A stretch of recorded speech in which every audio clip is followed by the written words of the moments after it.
2019 பாகிஸ்தானோட தீவிரவாத அமைப்பு ஒண்ணு 300 கிலோ வெடிமருந்து நிரப்பின ஒரு காரை ஏவி விட்டு ராணுவ வாகனத்து மேல மோதி வெடிச்ச வேகத்துல சொந்த ஊருக்கு போயிட்டு திரும்பி வந்துட்டு இருந்த 42 இந்திய ராணுவ வீரர்களும் பாத்தீங்கன்னா செதறி போய் உயிரிழந்திருக்காங்க.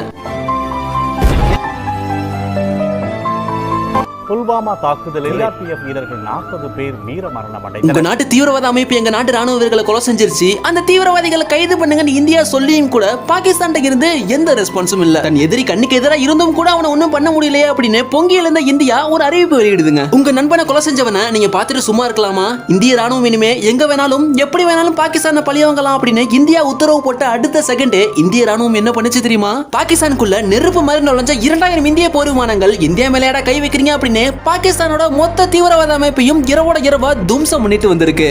ராணுவத்திற்கு அளிக்கப்பட்டுள்ளதாக பிரதமர் நரேந்திர மோடி அறிவித்தார்.